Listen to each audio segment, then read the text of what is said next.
Speaker തെരഞ്ഞെടുപ്പ് കഴിഞ്ഞ ഉടൻ തന്നെ റാന്നി നിയോജക മണ്ഡലത്തിലെ രണ്ട് പ്രധാന പ്രശ്നങ്ങൾ ബഹുമാനപ്പെട്ട മുഖ്യമന്ത്രിയുടെയും അതുപോലെ വിദ്യുച്ഛക്തി മന്ത്രിയുടെ ശ്രദ്ധയിൽ ഞാൻ കൊണ്ടുവരികയുണ്ടായി. ഒന്നാമത്തെ കാര്യം, ശബരിമല യുവതീ പ്രവേശവുമായി ബന്ധപ്പെട്ട് നടന്ന നാമജപ ഘോഷയാത്രയിലും തുടർ സമരങ്ങളിലും പങ്കെടുത്തവർക്കെതിരായി ധാരാളം കേസുകൾ സംസ്ഥാന ഗവൺമെന്റ് പിണറായി സർക്കാർ ചെയ്തിട്ടുണ്ട്. ആ കേസുകൾ മുഴുവൻ അവരുടെ ജാതി മതമോ രാഷ്ട്രീയ പാർട്ടി വ്യത്യാസമോ നോക്കാതെ ആ കേസുകൾ മുഴുവൻ അത് പിൻവലിക്കണമെന്ന് ആവശ്യപ്പെട്ട നിവേദനമാണ് ആദ്യത്തെ ഞാൻ മുഖ്യമന്ത്രിക്ക് കൊടുത്തത്. രണ്ടാമത്തെ നിവേദനം മണിയാർ ജലവൈദ്യുത പദ്ധതിയാണ്. ആ ജലവൈദ്യുത പദ്ധതി കഴിഞ്ഞ 30 വർഷക്കാലത്തിന് മുമ്പ് ഒരു തമിഴ്നാട് കേന്ദ്രീകൃതമായിട്ടുള്ള കാർബോറാണ്ടം യൂണിവേഴ്സൽ ലിമിറ്റഡിന് സ്വകാര്യ കമ്പനിക്ക് 30 വർഷക്കാലത്തേക്ക് പാട്ടത്തിന് കൊടുത്തിരുന്നു.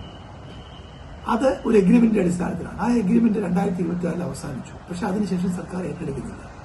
ഒരു യൂണിറ്റിന് 50 പൈസയ്ക്ക് താഴെ വൈദ്യുതി ഉൽപ്പാദിപ്പിക്കാൻ കഴിയുന്ന മണിയാർ ജലവൈദ്യുത പദ്ധതി 2024 ഡിസംബർ മുതൽ ഒരു നിയമത്തിന്റെയും പിൻബലമില്ലാതെ കരാർ കാലാവധി കഴിഞ്ഞ് സ്വകാര്യ കമ്പനി വൈദ്യുതി ഉൽപ്പാദിപ്പിച്ച് പണം ഉണ്ടാക്കിക്കൊണ്ടിരിക്കുകയാണ്.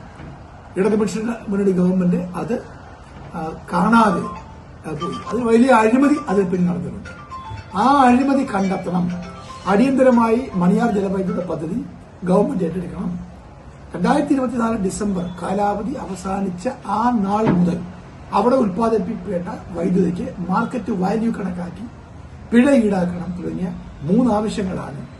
അതുപോലെ തന്നെ ഈ ഡീലുമായി ബന്ധപ്പെട്ട അഴിമതിയൊക്കെ അന്വേഷിക്കണം.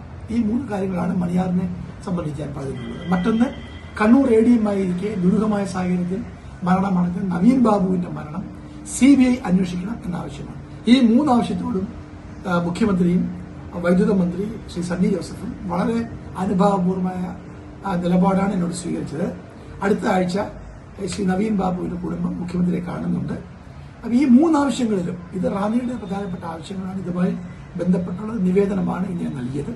സത്യം പറഞ്ഞ കഴിഞ്ഞ ഉടൻ തന്നെ ഈ നിവേദനം ബഹുമാനപ്പെട്ട മന്ത്രിമാർ കൈമാറുകയായിരുന്നു.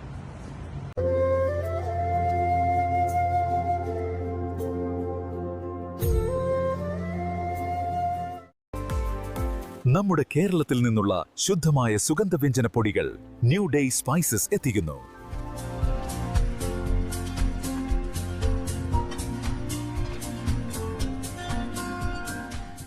New day spices